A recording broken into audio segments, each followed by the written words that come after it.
Peter Cook was a figure who towered over British comedy in the latter half of the 20th century.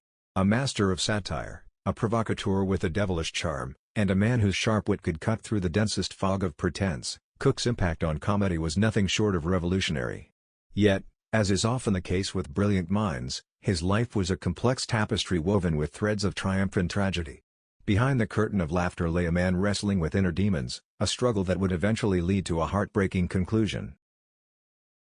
Born on November 17, 1937, in Torquay, Devon, Peter Edward Cook was destined for greatness, even if the world had yet to recognize it.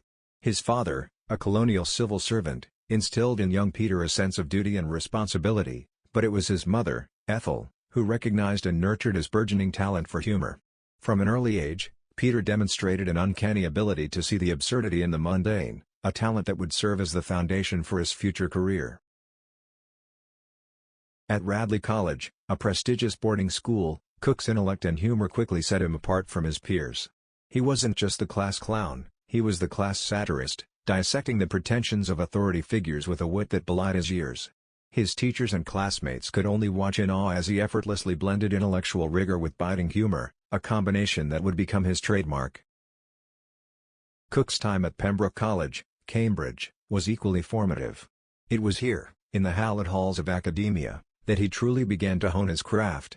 As a member of the Cambridge Footlights, a breeding ground for many of Britain's future comedic talents, Cook's star began to rise. His performances were nothing short of revelatory, and it wasn't long before the wider world took notice. The year was 1960, and the British establishment was about to be shaken to its core. Beyond the Fringe, a satirical revue that debuted at the Edinburgh Festival, was unlike anything the country had ever seen. Alongside Alan Bennett, Jonathan Miller, and Dudley Moore, Peter Cook took the stage and unleashed a torrent of satire that skewered the British elite, the government, and even the royal family. The show was a sensation, and Cook, with his impeccable timing and razor-sharp delivery, quickly became its standout star. Beyond the Fringe wasn't just a comedy show, it was a cultural phenomenon. It marked the dawn of a new era in British comedy, one that embraced satire as a powerful tool for social commentary. Cook's role in this revolution cannot be overstated. He wasn't merely a performer, he was the driving force behind the show's biting humor, penning some of its most memorable sketches and delivering them with a mischievous grin that belied the seriousness of his critique. The success of Beyond the Fringe catapulted Cook to fame, but it also set the stage for what would become a recurring theme in his life, the tension between his public persona as a comedic genius and his private struggles with the pressures of fame. Riding the wave of Beyond the Fringe's success, Peter Cook set his sights on a new venture. In 1961, he founded The Establishment, a satirical nightclub in the heart of London's Soho district. The club quickly became the epicenter of the satire boom, a cultural movement that saw satire become a dominant force in British entertainment. The Establishment was more than just a nightclub, it was a haven for the countercultural elite, a place where intellectuals, artists, and comedians could gather to push the boundaries of what was considered acceptable. Cook's vision for the club was to create a space where satire could thrive, free from the constraints of the mainstream media. And thrive it did. The club's stage saw performances from some of the era's most daring comedians, all of whom were drawn to Cook's irreverent approach to comedy. It was during this time that Cook's partnership with Dudley Moore truly blossomed. Their television show, not only, but also, became a showcase for their unique brand of humor.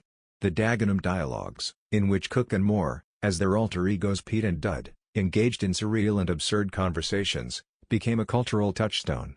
The sketches were not just funny, they were groundbreaking, blending highbrow satire with lowbrow absurdity in a way that had never been done before. Yet, even as Cook was at the height of his powers, cracks were beginning to show in his personal life. The pressures of maintaining his public persona, combined with his growing dependence on alcohol, began to take their toll. Peter Cook's wit was a double-edged sword. While it brought him fame and adulation, it also masked a deep-seated insecurity and a growing sense of dissatisfaction with life. His battle with alcoholism, which began in the early 1960s, was a manifestation of these inner demons. What started as a way to cope with the pressures of fame soon spiraled into a full-blown addiction that would haunt him for the rest of his life. Cook's first marriage, to Wendy Snowdon, crumbled under the weight of his drinking and his increasingly erratic behavior. The couple had 2 daughters, Lucy and Daisy, but Cook's inability to manage his addiction created a rift that eventually led to divorce. The dissolution of his marriage marked the beginning of a downward spiral that would see Cook retreat further into himself and his vices. His relationship with Dudley Moore, once a source of creative inspiration and camaraderie, also began to deteriorate. The two men were polar opposites in many ways. Moore was disciplined, focused, and driven, while Cook was more carefree and prone to self-destructive tendencies. As Moore's Hollywood career took off, Cook's resentment grew. He saw Moore's success as a betrayal, and the tension between them eventually led to the end of their partnership.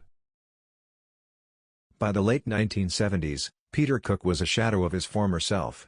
His once brilliant mind was clouded by alcohol, and his career was in decline. Despite occasional comebacks, such as his role in the 1983 film The Hound of the Baskervilles and his appearances on various television shows, Cook was no longer the comedic force he had once been. As the years went by, Peter Cook's life became increasingly isolated. His second marriage, to actress and model Judy Huxtable, ended in divorce, and his drinking problem worsened. He retreated to his home in Hampstead, London, where he lived in relative seclusion. The once vibrant comedian who had electrified audiences with his wit and charm was now a man consumed by his own demons.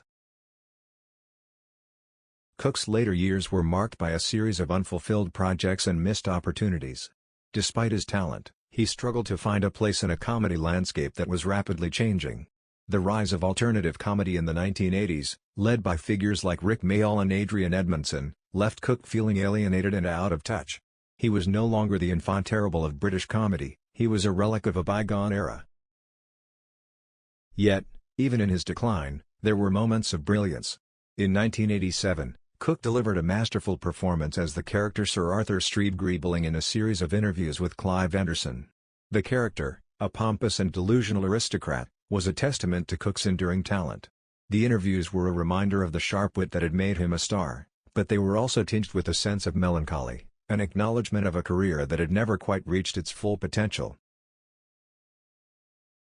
Peter Cook's life came to a tragic end on January 9, 1995, when he died of a gastrointestinal hemorrhage caused by his chronic alcoholism. He was only 57 years old. The news of his death sent shockwaves through the comedy world.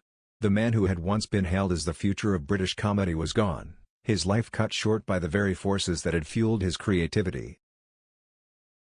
In the days and weeks following his death, tributes poured in from across the globe. Friends, colleagues, and fans mourned the loss of a man who had changed the face of comedy forever. Yet, amid the outpouring of grief, there was also a sense of what might have been, of a career that had been derailed by addiction and personal turmoil. Cook's funeral was a somber affair, attended by many of the luminaries of British comedy. Dudley Moore, his former partner and friend, was among those who paid their respects.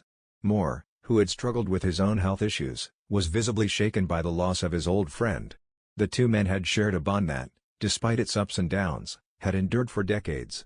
Now, with Cook's passing, that bond was irrevocably broken.